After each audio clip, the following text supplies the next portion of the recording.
Good morning. My name's Paul Jackson. I've been a creative for 30... Oh, 30? It's not 30, is it? I have been a creative since 1977.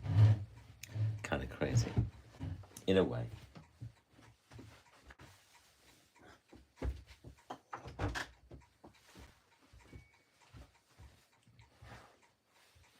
But that's the way. When we look at the bigger picture, we go, how did that happen? How on earth did that happen? All of that. Anyway, it did. It has. Anybody who wants to ask me a question, please do. I put on live chat. I'm new to YouTube as far as doing lives. I've been doing lives on TikTok for 18. I've been on TikTok for 18 months, and that's going amazingly. We have about almost 12,000 followers. I do a live twice a week, and I make 2 or 3 films each week. But I've been aware. I've started using to use the facilities here on YouTube. And as I say, I'm new to it, but I would like to meet people who don't do TikTok. So I started my work in 1977, and I drew a map of a world that doesn't exist. And a lot of people were started collecting my work and wondering what it was. So I'm dyslexic. So this is a representation of that world. And as I say, I drew the original in 1977. It's got the world's got 32 countries.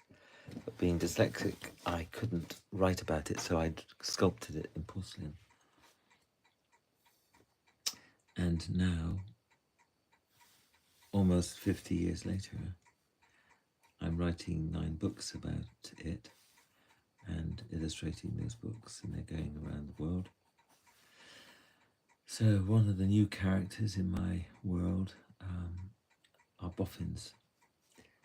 This is a Boffin, and I've got the number on the go at the minute because I've got to go to the printer tomorrow. This is another Boffin.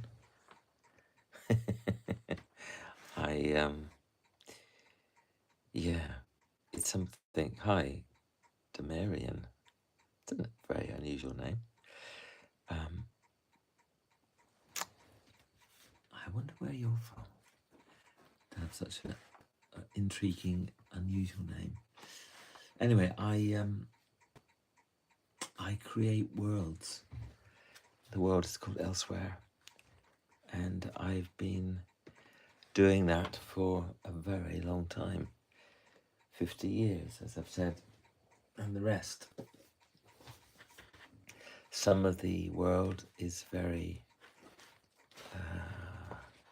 obvious, lots of characters, Eldrin, Lord of the Shadows. Some of the world, which is, if I can find it, some of the world is very, very small. This is a pen and ink illustration. And yeah, some things take like 150, 200 hours to draw. So say this is a pen and ink. And I think I've got a watercolour at the beginning of this one. It's a watercolour of one of my illustrations. Actually, this is in book 1, this illustration. So that's what I'm doing this morning. As I said at the beginning, I do I've been on TikTok for 18 months and have a lot of followers, about 12,000. And doing the lives is amazing. Really amazing. And I just thought I might try to start doing lives here on YouTube on a Monday morning. Kind of like the idea. So you can always ask questions, or you can just watch. So I've been a storyteller for years. I drew the map, I made sculptures for 20 years. And then there was a kind of an overlap. In 1993, I became a storyteller. And I travelled around Britain doing what we call the 10,000 hours. And it's really important as a storyteller that you have an audience.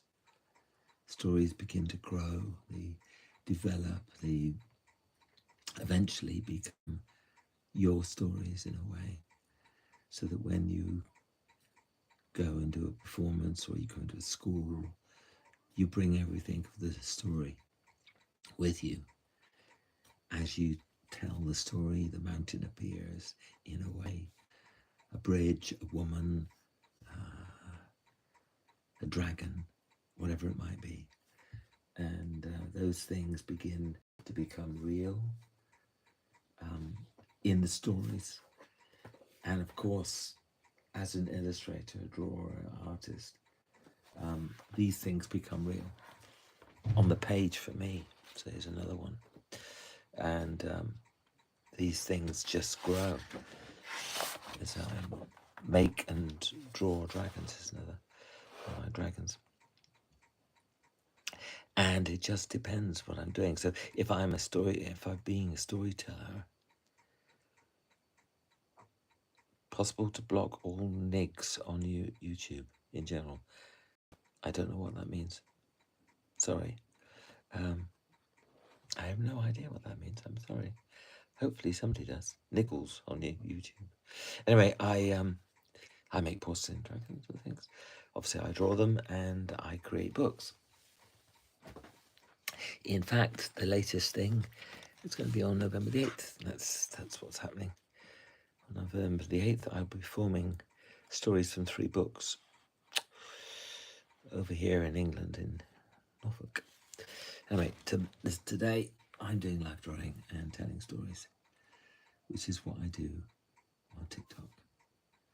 It's been amazing. I mean, I can't quite believe when my son said to me, "Dad, you need to go on social media. Well, I'm going to put you onto TikTok." It was a bit like being in my studio. All the years before, 1977, when people would come and see me and watch.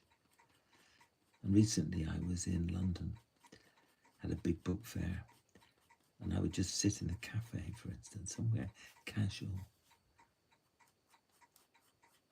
and I would just draw. And people would come and sit around and drink their tea and coffee and just go, "What? What is this? Who are you? What do you do?"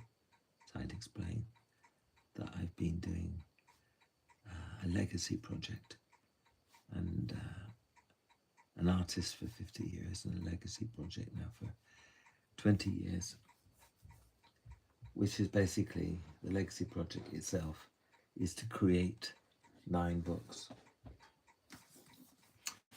This is the first book, and so The Hidden Destiny is the first book, and it's bringing everything I've ever done in 50 years together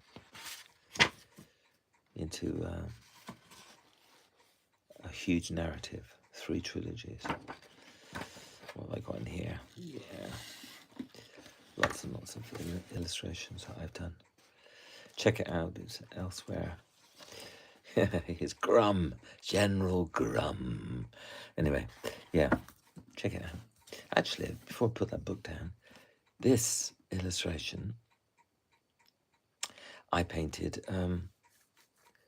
back in 1977 when I began realize as a dyslexic that I couldn't write the books.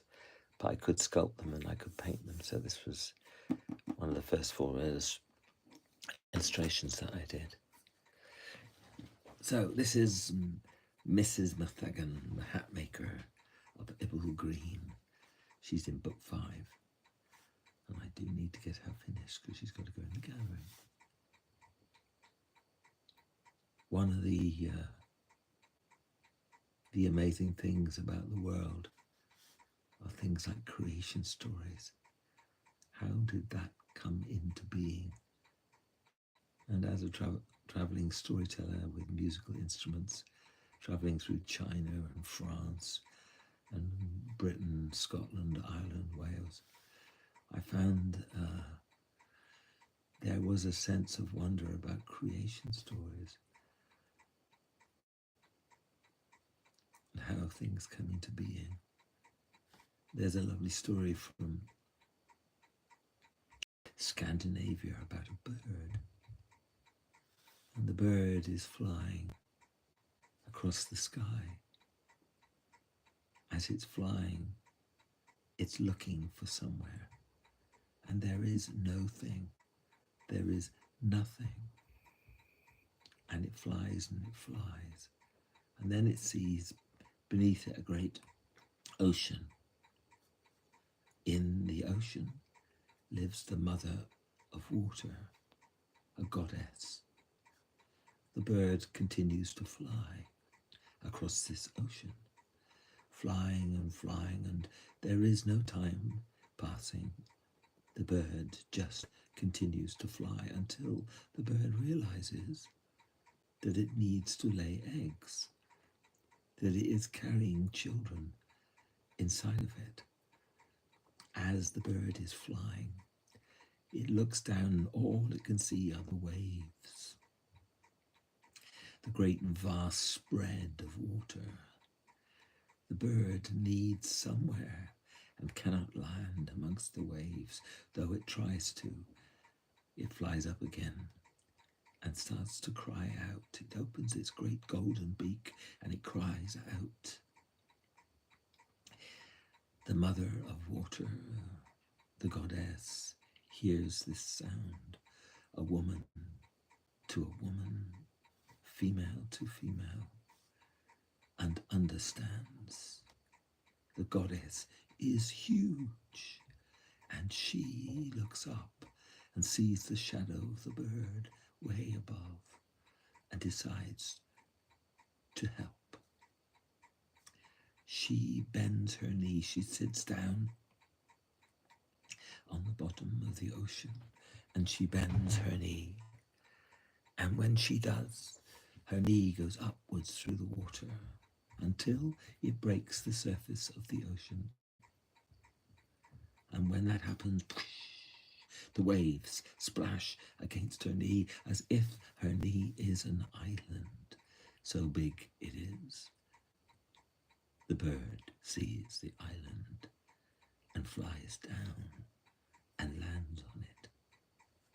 Looks around, stands there, looks around, sees the ocean beyond, all around, but not here, not here. This is safe. So the golden eye, the bird, begins to lay eggs, her children. She lays 6 eggs made of gold. They shine beneath her. And then the last egg, an egg of iron. She looks at the egg of iron and rolls it with her beak till it's nestled amongst the golden eggs. And then she settles down and she sits there. And the goddess at the bottom of the grey ocean, she also waits. They are both waiting. Time goes on, though it is timeless, and the eggs of gold and iron begin to get warmer. Beneath her plumage, beneath her weight, they get warmer. And the mother of water begins to feel that warmth, and the warmth warmth begins to get hotter. A heat begins to grow beneath the feathers and on the skin of the goddess of the ocean. Hotter and hotter it gets until the skin of the mother of water begins to burn, and she can wait no longer. She can wait no longer. And whoosh, she lowers a knee to cool it. The bird flies up, the eggs crash down into the ocean, vanishing for a moment and then coming back up. The bird flies upwards and looks down and sees her eggs, then realizes that they are all broken. Out of one of them something is happening. She flies down towards that egg and sees something coming out of the egg. Sizzling out it is, passing her it is, up and up it goes past her, up and up until out of her egg she has created a sky, all of the sky. There are clouds up there, there's sky up there. She looks down at the other eggs bobbing there amongst the waves. Something else is opening from another of the golden eggs. Out she sees green, she sees forests, she sees land. The land begins to spread out of the egg, spreading across the ocean, beyond the ocean, until the land is everywhere. She looks and sees the ocean splashing its waves against that land that she has made. She flies back to the ocean to look at the rest of the eggs. What else are you? Says the bird. What else are you? She sees now coming out of the egg. There, shining bright. She can barely see it, so bright it is. It's whisked past her, up into the sky that she has made. And there, a great fire fills the sky. She sees it spinning. The golden eye has made the sun. What else then? Now that she has made the sky and the earth and the sun, another egg splits open its gift, and there, shining white, passing her, up into the sky and beyond goes the moon. So I have made a moon. She looks again, and out of another egg come all the stars, thousands and thousands of them, spinning and turning past her. She feels her feathers move as every one of them passes her and fills the sky. Sun and moon and stars and earth and sky. What else is there? She looks down at the last of the golden eggs. She flies down lower and lower. What are you, my child? What have you become? Something colourful. What are you? And there, coming out like a great serpent out of the last of the golden eggs, there comes a rainbow. It oscillates and shines and fills the sky. There, so I have made colour for the sky, a serpent there. What about you, she says. She flies back down to the waves, and there amongst the broken shell of gold of the 6 golden eggs, there is the iron egg, cracked but not yet open. What's inside of you? Who's in there? Who's in there? There is a sizzling sound amongst the waves, and there, out of the last egg of iron, there comes the storm. There come clouds, multifarious clouds of every shape and form. Out they come and pass by and cover the sun, the moon, and the stars, and then it begins to rain, and she flies in the rain and flies around, and the golden eye looks and sees the world that she has made and marvels at her children. And then the people who tell this story say that she flew away. She flew south and was never seen again. But as for her children, they remained, and the rain turned to snow and ice, and the wind blew, and the world grew cold and white and frozen, and nothing moved. Even the ocean froze, and nothing happened until one day, in the far north, there came a giant cow. Huge it was, and no one knew where it came from. Yet there it came, walking through the snow, trudging through the snow. Giant was this cow, licking the ice. Thirsty was the cow, until eventually it came to a place and began to eat the ice and lick the ice, and went on licking and eating and eating and licking until eventually there, under the ice, the cow could see something. A head. It was a head. It went on licking and eating the ice, eating and licking the ice, until appeared 2 ears, and then a brow and a nose, cheeks, lips, eyes. The eyes opened and looked at the cow, and there, staring at the cow, was an old man, shaking himself out of the ice.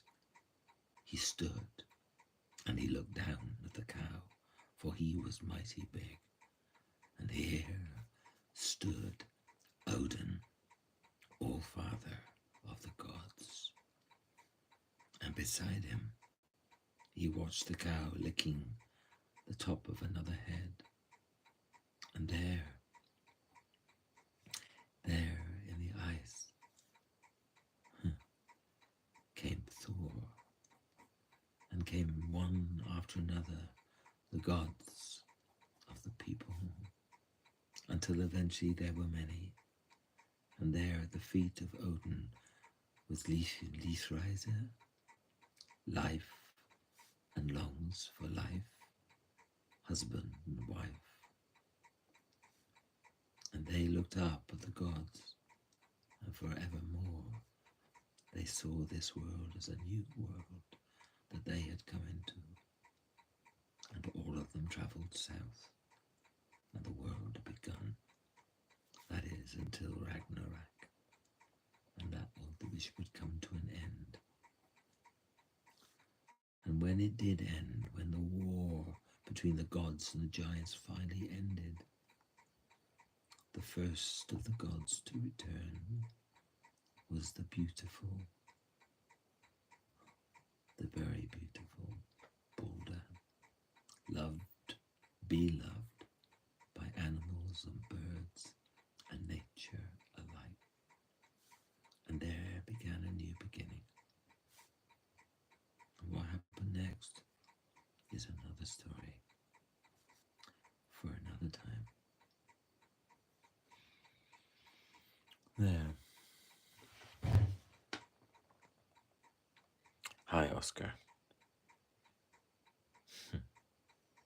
Good morning, Joey. So, Oscar, this is I've been creating a world for 50 years. It's called Elsewhere. I do a lot on TikTok about it. I've got about 350 films on TikTok, probably about 70 here. And this is I made the map in 77, and this is a digital representation of that world. I'm dyslexic, so I couldn't actually write about the world, so instead I sculpted it. I made lots and lots of different types of sculptures. Here's a little porcelain elvish man. I did this for many years. I made pieces for famous people. Elton John's one. Jim Henson had a piece. And yeah, I did that for a very long time. And then in 1993, I became a storyteller and started traveling around the world, learning what we call the 10,000 hours. And when you're a storyteller, it's about an audience. It's about the stories coming to life. And when they become to life, then if I was telling this story, I would be on the mountain when I'm telling it. I would be leaping from one rock to another as I was telling it. I would stop with an audience of 300 and just look at them. You know how it is when the wind blows. You know how it is when there's a weight on your back. I didn't think I could make the leap. And then I saw something down there in the darkness. Somebody was watching me. So I jumped as quickly as I could, and I heard another sound. And when I looked behind me, there, inside of the mountain, was one of the before people. And I knew what that was. They were the elementals. They were the ones that slept next to the dragons. They know everything. And so I would tell stories like that. It will become real. It does become real when I tell stories, because that's the way I do my storytelling. I've told about how many is it? 55,000 stories over a 30-year period. But I still am at heart an artist. That's what I do. And when I'm creating my artwork, I'm just going to show you something. When I'm creating my artwork, I become the characters. When I'm drawing them, they become real. And whether they're curious little characters like Master Quillet or Balderborn the Fifth, I become them. I understand them in a way. And I'm just going to see if I can find this drawing. Oh, where are you? Oh, yes, there's this one. Very complex. So sometimes I do very, very detailed work, and then I'll colour that in. It'll get printed, maybe. So the world is called The Realms of Elsewhere, and I'm just trying to find... Oh, here we are. So I do a lot of live art. This is a dragon. And yeah. So I do a lot of live art, and people watch live, I guess you could say. Thank you, Carson. And my son got me onto TikTok because he said that's where my community was. And slowly I've added YouTube, and this is only I think it's the second live I've done. So what I tend to do is I draw on camera. I make a lot of films. I tell stories like I just did. And I mix the three things together that I do on the live. So I'm drawing, colouring, telling stories, answering questions. And I've decided I will do this on a Monday morning each week at 9 o'clock and just see how it goes. But on TikTok I have 12,000 followers, and that's wonderful. Very lovely. So that's Mrs. MacThaggan, the hat maker. Pretty much finished, other than a bit of colour on these little pieces. It's all very cool. If you do have any questions, you can always ask them in the chat. I've got the chat on, so I can see what you're asking. And every now and again I stand up. So I need, before I have my morning coffee, I need to do this little bit.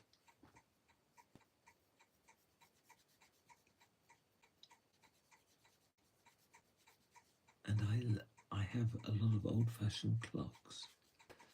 One of them's in this room, ticking away. Kind of like that.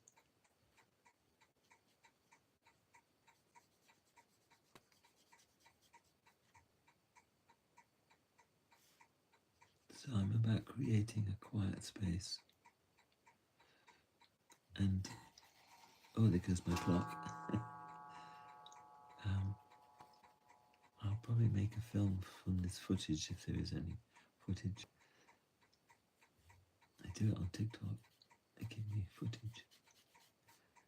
That looks really cool. I like that. So I'm just going to do the same with this, I think. Am I? Oh, don't know. No.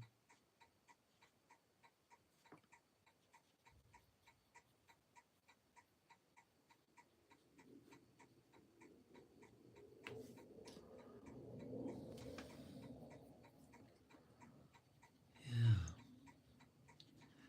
So I spent my life, I guess, making a living from using my imagination because that's the only way I can work. So as a storyteller, I did it. As an artist, I do it. As a writer, I do it. As a musician, I do it. It's just the way it works for me.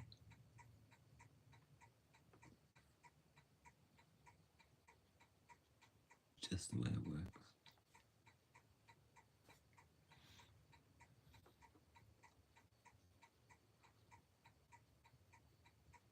And I've only ever done sort of one-off artworks as well.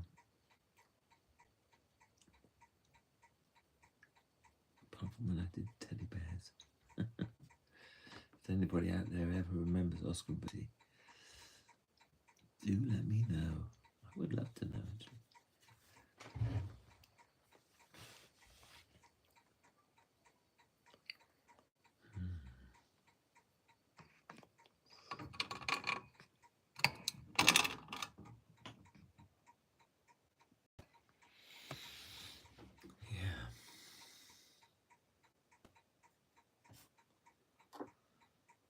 If you want to know what I'm doing, just ask me in the chat.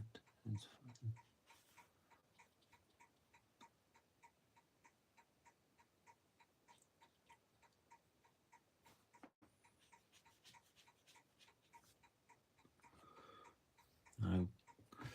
Now, Elsie MacThaggan is actually making the hat for another Boffin who goes by the name of Alexander Silverspoon. And I realised that this was his second hat that and she wanted it to be quite magical, even more magical than the first. And I'm wondering about what colour to paint it. I haven't quite decided, which is quite interesting. And I've got all these threads here on her hat, just here. Got lots of threads. And I've also got these that are spinning as she's making the hat. So they're rather cool. I like those.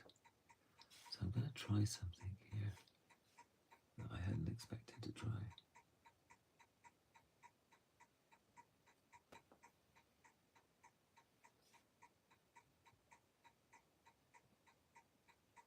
In the state of the imagination, you reflect on what you're creating. Yeah. Oh, I kind of like that. And then it grows. I know I don't want that just to be that colour.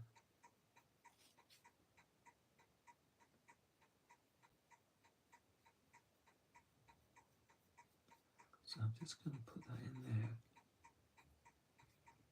Bring that little bit of pink, subtle, into the picture. Just clean my brush. I might actually lay a bit of gold on here. Sure. I kind of like that. I think that Elsie would, they say about Elsie MacThaggan that when she was born making a hat, that she was destined to be the hat maker for the Boffins. But some people said, oh, she's making a hat for Bolderborn IV, because he was the wearer of the great hat. He was the leader of the council. And I thought, no, she wouldn't. She wouldn't be making a hat for somebody she didn't know. she'd been making a hat for somebody. She did. And of course, I then realised the one person she'd be making it for is the one bringing into life her mother. So when she was born,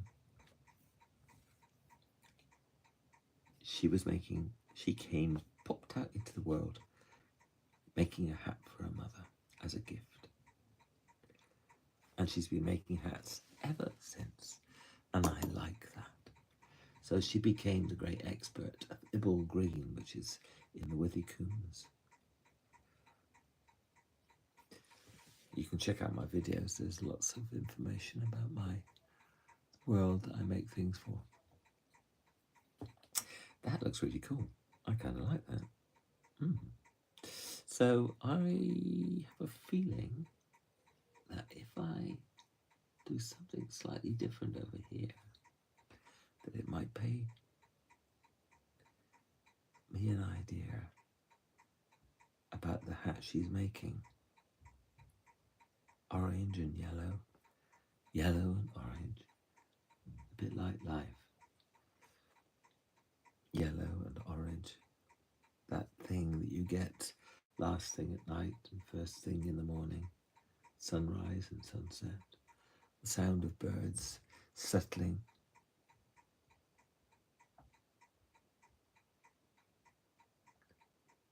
For the night roosting in a tree.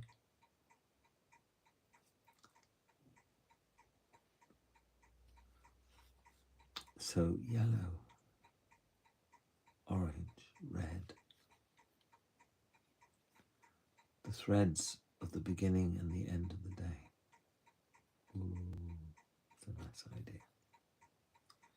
And she would know all of this in her many years of being a great hat maker. She would know all of this. There, I kind of like that a lot.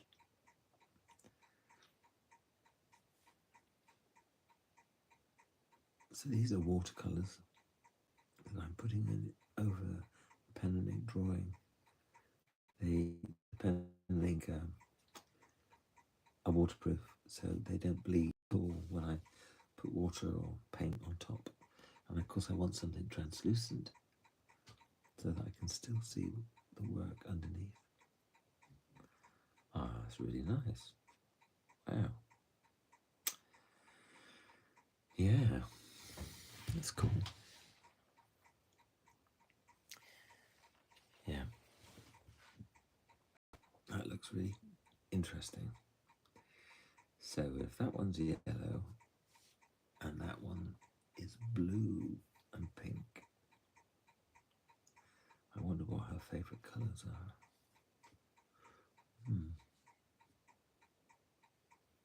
That looks really good. That one's nice. So I think this one probably should have a tint of green about it. Green and yellow, maybe. Green and blue. What about green and blue? A cobalt blue, maybe. I think I've got one here. That would be nice.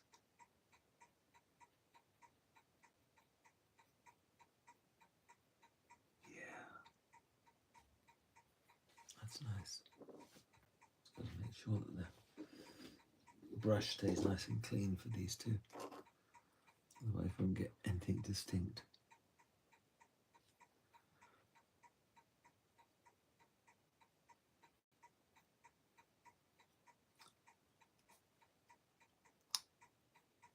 If you like what you see, do share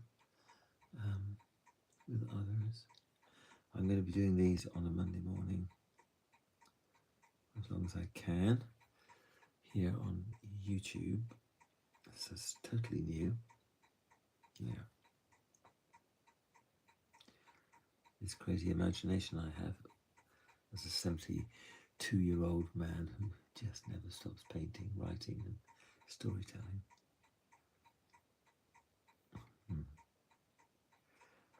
There, Yeah, like that. I think that's enough, actually.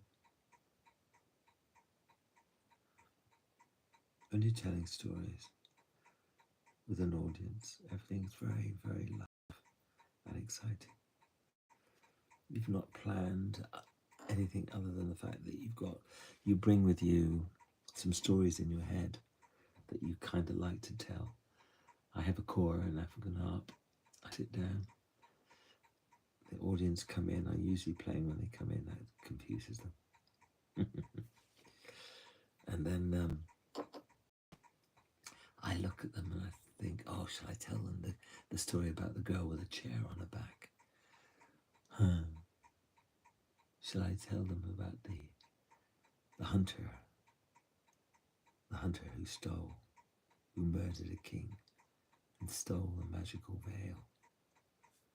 And then I think, oh, I don't know. Maybe I'll tell the story of Achnidi, daughter of the sun. And so it goes on. Considerations. Live. A moment. Shall I tell a riddle? Or a foolish tale?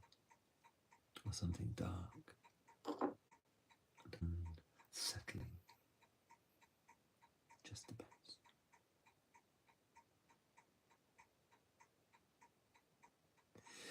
It just depends.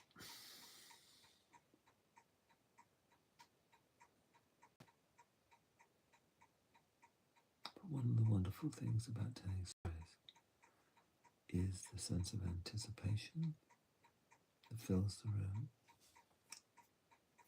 and then a shared experience. I take my time, I tell the stories, they become real in the room. A story takes 20 minutes or half an hour, 40 minutes. A sense of well-being.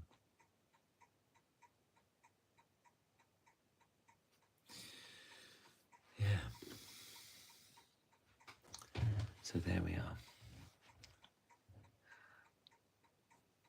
I hope you've enjoyed, and I will see you again next Monday morning. And